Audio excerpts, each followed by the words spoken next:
SC 80/96 പ്രതി ജാഫർ.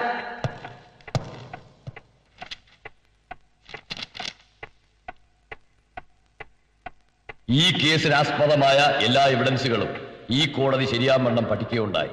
വാദിഭാഗത്തിന്റെയും പ്രതിഭാഗത്തിന്റെയും തെളിവുകളും സാക്ഷിമൊഴികളും വെച്ച് നോക്കുമ്പോൾ പ്രതി കുറ്റക്കാരനാണെന്ന് സംശയാതീതമാവണ്ണം ഈ കോടതിക്ക് ബോധ്യം വന്നിട്ടുണ്ട്.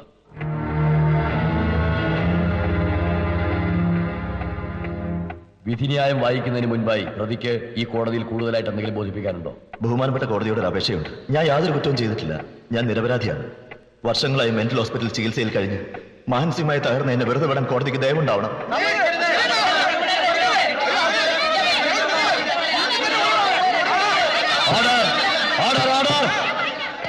Your Honor, such an explanation is unwanted, especially in his case.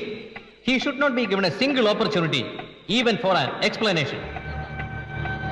4 പെൺകുട്ടികളെ ക്രൂരമായി മാനഭംഗപ്പെടുത്തി കൊല ചെയ്തൊരു ക്രോണിക് മാനിയാക്കാണ് ഇയാൾ. അത്രയ്ക്ക് അപകടകാരിയും ക്രൂരനുമായി ഇയാൾക്ക് അനുകൂലമായി കോടതി കണ്ടെത്തുന്ന ഓരോ ന്യായവാദവും മറ്റൊരു മനുഷ്യജീവന്റെ വിലയാണെന്ന് ബഹുമാനപ്പെട്ട കോടതി മറക്കരുത്. ആയതുകൊണ്ട് നിയമം അനുശാസിക്കുന്ന ഏറ്റവും വലിയ ശിക്ഷ തന്നെ പ്രതിക്ക് നൽകണമെന്ന് ഞാൻ ബഹുമാനപ്പെട്ട കോടതിയോട് താഴ്മയായി അപേക്ഷിക്കുന്നു.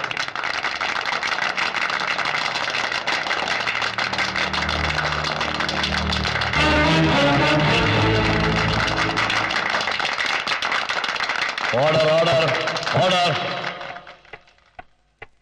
Do not get emotional, Mr. Public Prosecutor. Do not overdo your privileges while I am exercising my privilege of asking for an explanation. I am sorry, Your Honor. Yes, I am going to pronounce the verdict.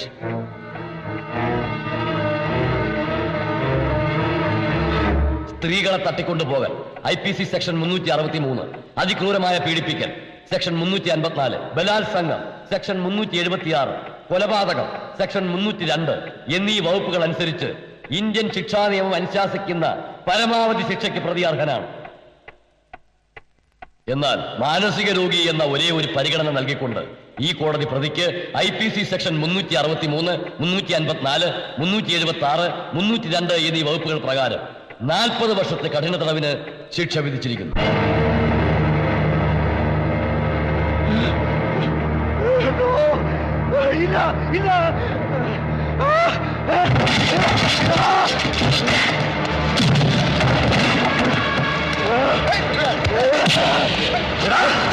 എനിക്ക് ശിക്ഷ വാങ്ങിക്കണ്ട. നിന്നെ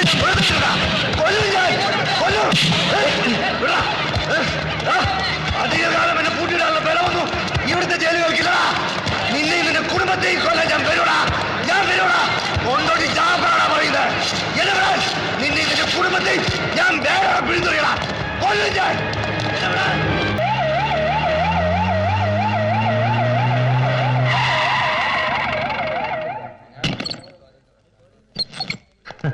hello Sunny. Okay, see you sir. Congratulations prosecutor. Arguments നന്നായിരുന്നു കേട്ടോ. Thank you. സത്യത്തിൽ അവന് കിട്ടേണ്ടിയിരുന്ന capital punishment ആണ്. ഞാൻ doubtful ആയിരുന്നു.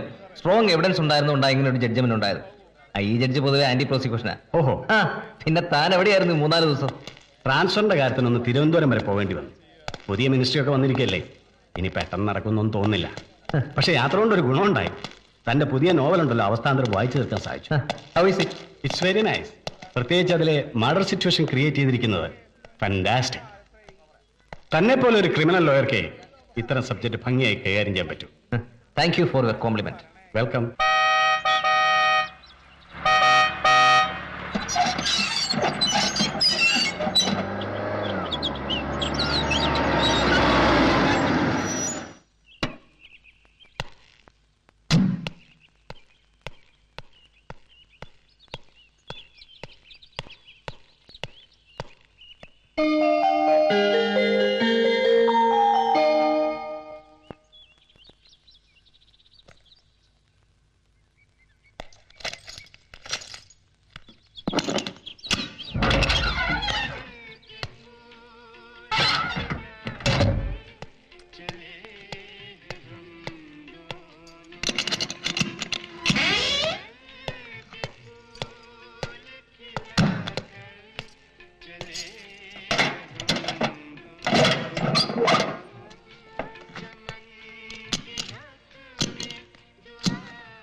ആൻസി, ദേ വരുന്നേ, ഞാൻ കുളിക്കുവാ. ആഹാ, ഇതെന്നാ പറ്റി? ഇന്നെന്താ എത്ര നേരത്തെ? ആ, എന്നും വരാതെ നേരത്തെ വരാത്തതിനാ. നീ വേഗം നീ വന്നേ. ദേ ഇപ്പൊ വരാം. ആ, എന്നായി ഇന്നത്തെ കേസ്? എന്നാ ആവാനാ? സണ്ണി കുരുള്ള ഏറ്റെടുത്തിട്ടുള്ള ഏതെങ്കിലും ഒരു കേസ് തോറ്റ ചരിത്രം ഉണ്ടോടി വെമ്പിളെ? ഒന്നും രണ്ടും ഒന്നുമല്ല, 40 വർഷമാണ് ഞാൻ അവന് വാങ്ങിച്ചു കൊടുത്തിരിക്കുന്നത്. ഓ, സ്വന്തം പിടിക്കൊണ്ട് മാത്രമൊന്നുമല്ല. ഞാനേ സെന്റ് ആന്റണീസിനോട് മുട്ടിപ്പായി പ്രാർത്ഥിച്ചോണ്ടാ ഇന്നത്തെ കേസ് ആ, ജയിച്ചത്. ഓ, അതാ എനിക്ക് പകരം കോടതിയിൽ സെന്റ് ആന്റണീസ് വടിയും പിടിച്ചു എന്ന് വാദിക്കുന്നത് കണ്ടത്. ഒന്ന് പോടി കുട്ടിക്കാനത്തുകാരൻ ചെറിയാച്ചന്റെ മകളെ.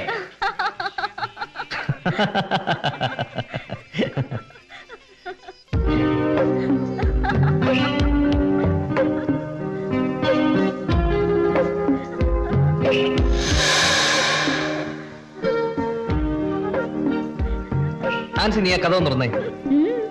എന്നാത്തിനാ? എന്നാത്തിനാണെന്ന് പറ. ഒന്നിനുമല്ല. പിന്നെ എന്നെ പറ്റി തന്നെ? എന്റെ ഷർട്ടിൽ അപ്പടി ബ്ലഡാ, ഒന്ന് കഴുകിക്കളയാനാ. ബ്ലഡോ? എന്നാ എന്നെ പറ്റി? എവിടെ ബ്ലഡ്? ഇപ്പൊ കാണിച്ചു തരാം. തമാശ കളയണേ. വീട്.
ആഹാ, ഞാൻ വരുന്നതിന് മുമ്പ് പാചകം തുടങ്ങിയോ?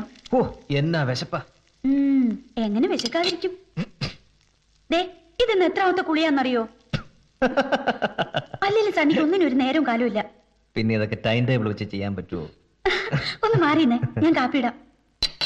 ആ സർവന്റിന്റെ കാര്യം എന്തായി? ഇന്ന് വന്നിരുന്നു. അവൾക്ക് എന്തെല്ലാം കണ്ടീഷൻസ് ആണെന്നറിയോ? രാവിലെ 8 മണി മുതൽ ഇവിടെ ഡ്യൂട്ടി, 2 മണിക്ക് ശേഷം അടുത്ത ഷിഫ്റ്റ് വേറെ വീട്ടിൽ. ഹോ, ഒരു വേലക്കാരി കിട്ടാൻ എന്നാ പാടാണെന്റെ കർത്താവേ. നാളെ രാവിലെ വരാന്ന് പറഞ്ഞു പോയിട്ടുണ്ട്. ആ, നീ ആ ഫോൺ നിർത്തേ. ഹലോ ഹലോ, ആൻസി അല്ലേ? ഒന്ന് ഹോൾഡ് ചെയ്യണേ. നമ്മളെ മമ്മി. ആ മമ്മി, ഇത് ഞാൻ അനുമോൾ. മോളോ? എന്നെ മോളെ ഈ സമയത്ത്? മമ്മി എന്താ വരാത്ത? എനിക്ക് മമ്മിയെ കാണാൻ കൊതിയാവുന്നു. മോളെ, ഡാഡി കുറച്ച് തിരക്കിലായതുകൊണ്ടല്ലേ. ആന്നേ, മോള് വിഷമിക്കണ്ട. അടുത്ത ആഴ്ച മമ്മിയും ഡാഡിയും കൂടി വരുന്നുണ്ട്. മോള് നന്നായിട്ട് പഠിക്കുന്നുണ്ടല്ലോ. എന്നാ ഇനി എന്റെ മോള് കിടന്നുറങ്ങാൻ നോക്ക്. Good night. Good night. മോള് കാത്തിരിക്കും. മമ്മി വരുമല്ലോ? പ്രോമിസ്? പ്രോമിസ്.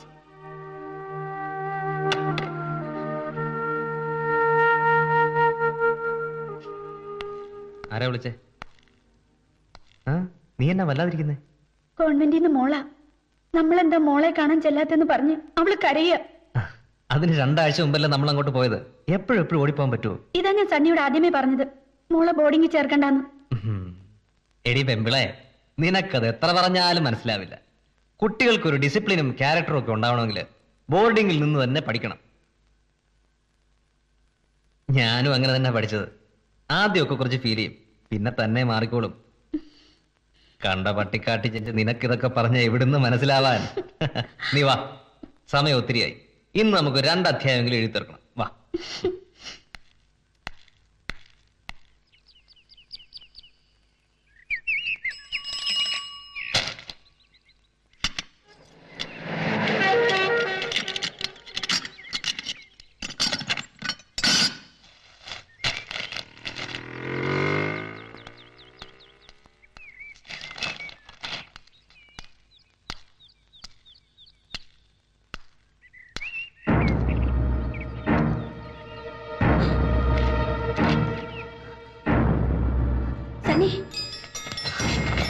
സണ്ണി സണ്ണി എന്നെ ഉറക്ക ഇത് ഒന്ന് എഴുന്നേറ്റേ ദേത് കണ്ടോ?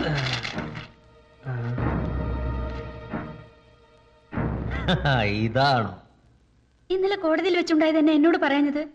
ഇതൊക്കെ എന്നാ പറയാനാ? ചില ക്രിമിനൽസ് അങ്ങനെയാ. അവർക്കെതിരെ ജഡ്ജ്മെന്റ് വരുമ്പോ വക്കീലിനെയും ജഡ്ജിയൊക്കെ തട്ടിക്കളയെന്നൊക്കെ പറയും. എനിക്കാകെ പേടിയാവുന്നു. ഓ, നിന്റെ ഒരു കാര്യം. ഇനി ഇത് മതി.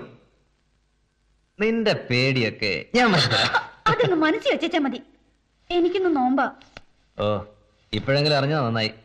വൈകിട്ട് ഇങ്ങോട്ട് വരാതെ കോടതി തന്നെ കിടക്കാമല്ലോ. ആ, ഇങ്ങനാണേ അതാ നല്ലത്. എനിക്ക് സ്വസ്ഥായിട്ട് കിടന്നൊന്ന് ഉറങ്ങാലോ.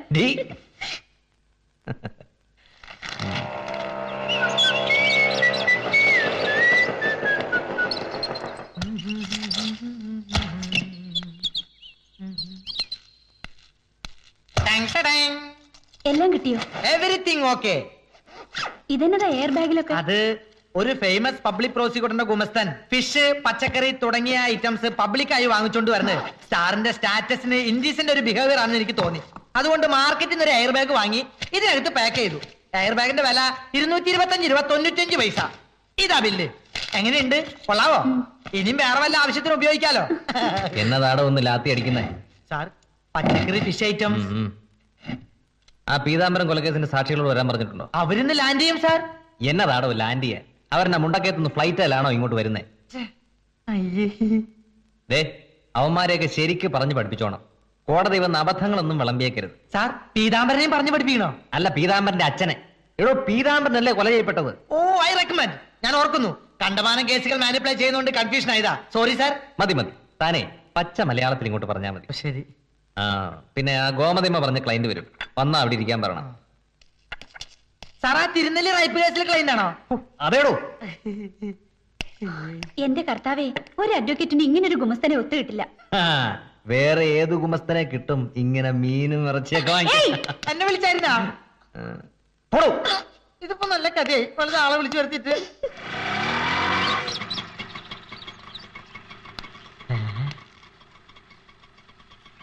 സാറ് പറഞ്ഞ തിരുനെല്ലി റൈപ്പ് കേസിലെ ക്ലൈന്റ് ഇതായിരുന്നു. പേശുവാരി കണ്ടിട്ട് that is correct. Excuse me, madam പറഞ്ഞിട്ട് വന്നല്ലേ? അതെ. Take your seat. Thanks. Sir പോരും.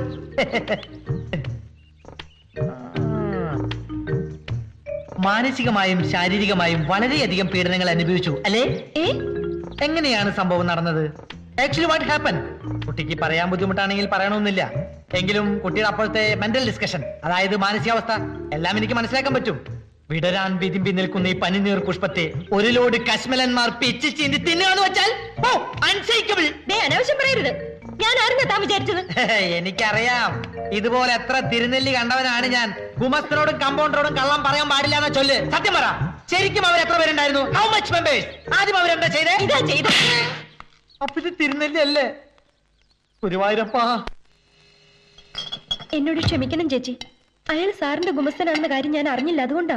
ഇവിടെ ആര് വന്നാലും കേസും കോടതിയുമായി ബന്ധപ്പെട്ടവരാണ് അയാളുടെ വിചാരം. നീ ഇതൊക്കെ ഒന്ന് ശരിയാക്ക്. ഞാൻ അങ്ങോട്ട് ചെല്ലട്ടെ. ശരി ചേച്ചി. സാറിന് കോടതി പോകാൻ സമയമായി.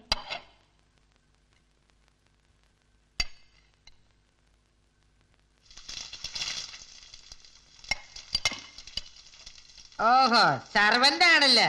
കിച്ചൻ കേള്. മട്ടും പാവം കണ്ടാ തോന്നും ഏതാണ്ട് IAS-കാരിയാണെന്ന്. എന്താ IAS-കാർക്ക് മാത്രമേ വൃത്തി നടക്കാൻ പാടുള്ളൂ? നിങ്ങൾക്ക് എന്താ ഇവിടെ കാര്യം? ഇത് എന്റെ വർക്ക് ഏരിയ. ഓഹോ, ഞാൻ വിചാരിച്ചത് ഓപ്പറേഷൻ തിയേറ്റർ ആണെന്ന്. കഴുത്തില് കർട്ടനും ഹാൻഡില് കയറിട്ട്. നീ ഇത് എവിടേക്കാ പോണേ? ചന്ദ്രനിലേക്കാ? തന്നെ പോലുള്ള കൺട്രികൾക്ക് അങ്ങനെ തോന്നൂ. ഇതേ മോഡേൺ സ്റ്റൈലാ. That means western style. അതെയോ? ഇത് വില കൊടുത്ത് വാങ്ങിച്ച മീനാ. വെസ്റ്റേൺ സ്റ്റൈലിൽ കുക്ക് ചെയ്ത് മനുഷ്യന് വായയിൽ വെക്കാൻ പറ്റാത്ത രീതിയിൽ മേക്ക് ചെയ്താൽ not only but also I will despise you. അതായത് ഇന്ന് എന്നോട് കെട്ടിക്കുന്നു. You know? I know, but one humble request. You never speak in English. തന്റെ ബട്ട്ലർ ഇംഗ്ലീഷ് ഒന്നും ഇവിടെ വേണ്ടെന്ന്. താൻ ആരെ എന്നെ ഇവിടുന്ന് കെട്ടിക്കാൻ? എന്റെ തനി സ്വരൂപം കണ്ടിട്ടില്ല. ഇല്ല, ഞാൻ ഇന്ന് വരെ കണ്ടിട്ടില്ല. പ്ലീസ്. താൻ എന്താ പറഞ്ഞ?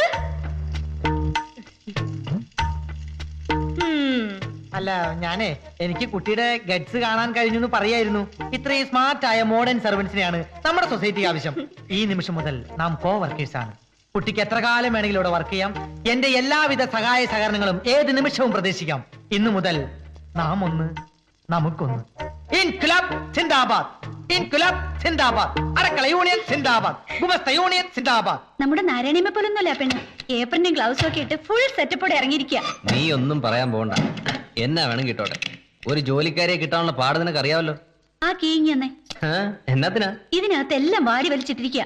സാർ ഈവനിങ്ങിൽ വരുന്നതിനുള്ളിൽ എല്ലാം അടുക്കി പെറുക്കി വെച്ച് ഈ റൂം ഒന്ന് ക്ലീൻ ചെയ്തേക്കാം. വേണ്ട വേണ്ട, അന്നൊരിക്കൽ നീ റൂം വൃത്തിയാക്കിട്ടെ 1-2 പേപ്പർ കാണാതായിട്ട് ഞാൻ പെട്ട പാടേ. ഇതേ സർക്കാർ കാര്യമാ. നീ ഇതേന്ന് വല്ലതും വലിച്ചു വാരി പുറത്തിട്ടാ ഞാൻ പോയി അകത്ത് കിടക്കേണ്ടി വരും. അതുകൊണ്ട് എന്റെ പൊന്നുമോള് ഈ റൂമിൽ തൊട്ടുള്ള കളി വേണ്ട. ആ വേണ്ടെങ്കി വേണ്ട, എനിക്കാന്നോ നിർബന്ധം? അപ്പോഴേക്കും പിണങ്ങിയോ?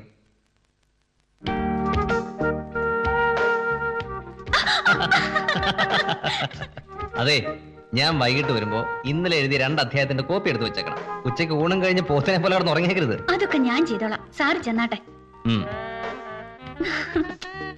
വാ. അപ്പൊ പിന്നെ എല്ലാം പറഞ്ഞ പോലെ. ബൈ.